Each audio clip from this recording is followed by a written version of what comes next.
अस्सलाम वालेकुम and welcome back to my channel English with Aamna. Guys, आज का टॉपिक जो है वो है राइमिंग वर्ड्स और राइमिंग स्कीम के बीच में डिफरेंस पर। इन दोनों के बीच में आकर डिफरेंस क्या है, ये आज के लेक्चर में हमने डिस्कस करना है। गाइस, आज से कुछ ऐसा पहले की बात करें तो राइमिंग वर्ड्स और राइमिंग स्कीम जो है वो बड़े लेवल पर जो है वो सिखाई जाती थी। अगर मैं अपनी बात करूं तो मैंने भी जो है वो ग्रेजुएशन और जो है वो मास्टर लेवल पर जाकर जो है वो सीखी।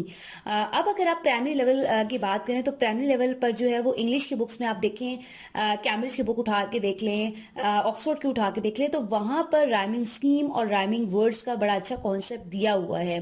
तो मैंने सोचा कि ये टॉपिक बहुत ही जो है वो जरूरी है सीखना, तो इस पर एक वीडियो बना लीजिए। चले लेक्चर को प्रॉपर आज के स्टार्ट करते हैं। गाइस, सबसे पहले राइमिंग वर्ड्स की डेफिनेशन की तरफ मूव करते हैं, जिससे हमें आइडिया हो सके कि राइमिंग वर्ड्स जो हैं वो होते क्या हैं। चलिए डेफिनेशन की तरफ मूव करते हैं। Guys, rhyming words are words that have the same और similar ending sound. Guys, rhyming words ऐसे वर्ड्स होते हैं जिनकी आवाज जो होती है वो सेम आपको लगती है। आपको जो है किसी पोएम का स्टेंजा दिया जाता है और कहा जाता है कि आप इसमें से जो है वो राइमिंग वर्ड्स जो है वो निकालें। आपको कोई टेक्स्ट नहीं दिया जाता, बल्कि आपको एक स्टेंजा दिया जाता है पोएम का, उसमें से आपको राइमिंग वर्ड्स जो है वो निकालने को दिए जाते हैं। चलिए गाइस, राइमिंग वर्ड्स को एग्जांपल्स के थ्रू समझते हैं। अभी आप अपनी स्क्रीन पर डिफरेंट एग्जांपल्स देख रहे होंगे, बॉल, फॉल, टॉल, मॉल। अगर आप इनका डिक्शनरी में जो है वो मीनिंग देखें तो डिक्शनरी में जो इनका मतलब निकलेगा वो डिफरेंट जो है हर वर्ड का निकलेगा, लेकिन इनमें सिमिलर चीज क्या है, इनकी साउंड जो है वो एक जैसी है। फाइन। गाइस, आपको जो है पेपर में एक पोएम का स्टेंजा दिया जाता है और कहा जाता है कि इसमें से राइमिंग वर्ड्स को सेपरेट करें। तो आपने करना ये होता है कि आपने हर लाइन का जो एंड का वर्ड होता है उसको देखना होता है कि कौन सा वर्ड किसके जो है वो एक जैसी साउंड किसकी मैच कर रही है। ठीक है, तो आपने जो है वो उन वर्ड्स को जो है वो सेपरेट हेडिंग के साथ जो है वो लिख लेना होता है। फाइन। गाइस, अभी आपको आपके स्क्रीन पर एक्टिविटी नजर आ रही होगी जो कि राइमिंग वर्ड से रिलेटेड है। मैं आपको जो है वो 10 सेकंड्स का टाइम दूंगी, आपने जो है इस एक्टिविटी को खुद सॉल्व करना है। चलिए, आपका टाइम हुआ स्टार्ट।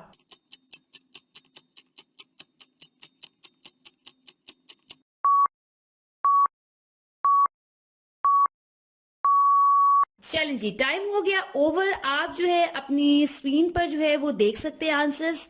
आपने जो आंसर्स जो हैं वो खुद जो किए हैं वो मेरे आंसर्स से जो है वो मैच कर लें और आप जो है वो चेक कर लें कि आपके कितने आंसर्स जो है वो करेक्ट हैं। चलिए गाइस, अब बात कर लेते हैं राइमिंग स्कीम। राइमिंग स्कीम क्या चीज होती है, इसके बारे में जो है प्रॉपर डेफिनेशन देख लेते हैं। Guys, a rhyme scheme is a pattern of rhymes at the end of each line of a poem. We identify rhyme lines with letters. The first two lines that rhyme would be A, the next two would be B, and so on. The rhyming lines do not have to come right after another. Guys, rhyming scheme में होता ये है कि आपको अगर एक poem दी जाए, उसमें से राइमिंग स्कीम निकालने को कहा जाए, तो आपने करना ये होता है कि आपने जो है फर्स्ट देखना होता है, फर्स्ट लाइन को देखनी होती है, उसकी एंडिंग वर्ड देखा करें क्या है, एंड को वर्ड को सेकंड से मैच करें, सेकंड को थर्ड, फोर्थ, इस तरह से मैच करके आपने जो है लेटर्स से, इंग्लिश के जो 26 लेटर्स होते हैं उससे आपने उसको शो करना होता है कि कौन सा वर्ड जो है वो किससे मैच कर रहा है। सपोज अगर फर्स्ट लाइन का जो लास्ट वर्ड है वो फोर्थ से मैच कर रहा है, तो फर्स्ट लाइन के साथ आप लिखेंगे ए और फोर्थ लाइन के साथ भी आप जो है वो ए लिखेंगे। मैं एग्जाम्पल्स के थ्रू आपको समझाने की कोशिश करती हूँ। अभी आपकी स्क्रीन पर कुछ एग्जांपल्स आपको नजर आ रही होंगी। फर्स्ट एग्जांपल है night, second skin, third one is right and the last one is win. ये जस्ट वर्ड्स हैं। वैसे तो पेपर में एक स्टेंजा दिया जाता है, उसमें से राइमिंग स्कीम निकालने को दी जाती है। यहाँ पर मैंने आपको समझाने के लिए कुछ वर्ड्स जो हैं वो लिए हैं। अब आप देखें गाइस, नाइट, ठीक है, नाइट को हम किससे जो है वो लिखेंगे ए से। हमेशा जो फर्स्ट लाइन होती है उसको हमेशा जो है वो ए से स्टार्ट करते हैं। ठीक है, सेकेंड वन स्किन, नाइट से मैच कर रहा है, हमने जिसके आगे ए लिखा, स्किन मैच कर रहा है, नो, तो ए के बाद क्या आता है, बी। फाइन। अब थर्ड पे आ जाए, थर्ड है राइट। क्या पीछे किसी से मैच कर रहा है, पीछे हमने लिखा स्किन, जिसके आगे हमने बी लिखा, नहीं मैच कर रहा। अब हम पीछे उससे पीछे जाते हैं, क्या है, नाइट। नाइट जो है वो राइट से मैच कर रहा है, तो नाइट के आगे हमने क्या लिखा था, ए, तो हमने राइट के आगे भी जो है वो ए लिखना है। फोर्थ वर्ड की तरफ आ जाए जो कि है विन। अब पीछे देखिए राइट, जिसके आगे हमने ए डाला, मिल रहा है, नहीं, यानी इसके साउंड से मैच नहीं कर रही। अब पीछे जाए स्किन, स्किन विन मैच कर रहा है, हमने स्किन के आगे जो है वो बी लिखा था, तो हमने ऐसा करना है कि हमने विन के आगे भी बी लिखना है, क्योंकि स्किन और विन दोनों की साउंड जो है वो सिमिलर है।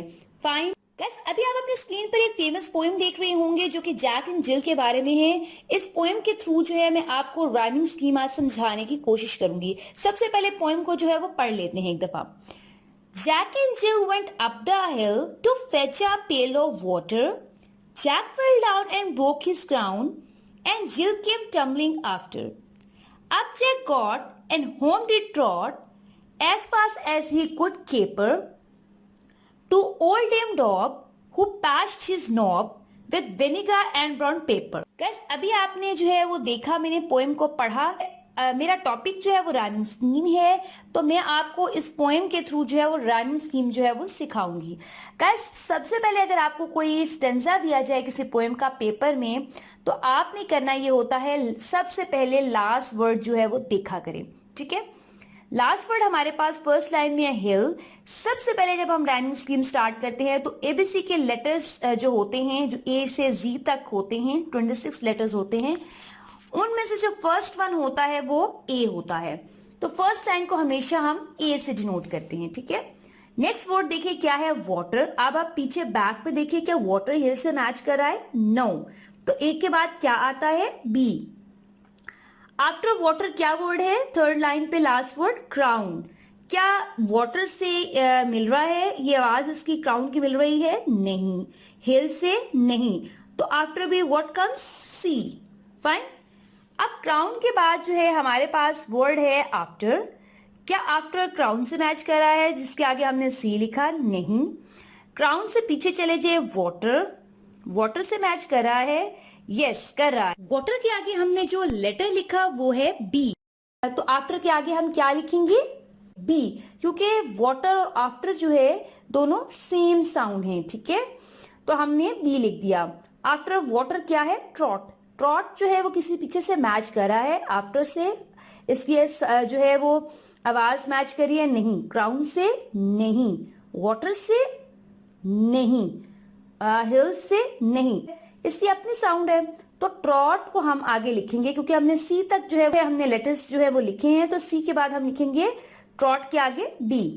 ट्रॉट के बाद हमारे पास वर्ड है केपर। ठीक है, केपर किसी से मैच कर रहा है? ट्रॉट से नहीं, आफ्टर से, आफ्टर केपर नहीं, क्राउन केपर नहीं, वाटर केपर नहीं, हिल केपर नहीं।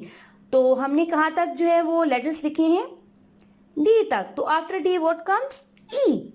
क्या आता है? ई। अब केपर के बाद हमारे पास जो नेक्स्ट लाइन में वर्ड है लास्ट में वो है नॉब। क्या नॉब किसी से मैच कर रहा है? केपर से। Caper, knob, no. Trot, knob, no. After, knob, no. Crown, knob, no. Water, knob, no. Hill, knob, no. तो हमने कहां तक जो है वो लेटर्स लिखे थे? ई तक। तो after E what comes? F. Last word हम देखते हैं क्या है।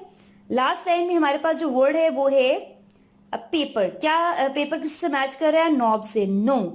केपर से? यस। केपर और पेपर दोनों मैच कर रहे हैं। तो हमने केपर के आगे कौन सा जो है वो लेटर लिखा था? ई। तो हमने पेपर के आगे भी ई लिखना है। तो आपने राइमिंग स्कीम को जब लिखेंगे तो आपने ऐसे लिखना है, A B C B D E F E. ये आपकी क्या है? Rhyming scheme. जब आपको वर्ड्स निकालने को कहेंगे तो आपने इस तरह से करना है, जो जो वर्ड जिससे मैच कर रहा है उनको उसके साथ लिख देना है। ठीक है, ए का कोई है पार्टनर? नो। B, yes. आपने वाटर और आफ्टर जो है वो इकट्ठे लिख देना है। इसके बाद और कौन सा मैच कर रहा है? ई ई, केपर, पेपर, इन दोनों को आप जो है वो लिख दें नीचे पे। ठीक है, आई थिंक आपको राइमिंग स्कीम और राइमिंग वर्ड्स के बीच में डिफरेंस अच्छी तरह से क्लियर हो चुका होगा। वीडियो अच्छी लगे तो लाइक जरूर कीजिएगा, और अगर आप मेरे चैनल पर न्यू है तो सब्सक्राइब करना बिल्कुल नहीं भूलना। And thanks for watching my video.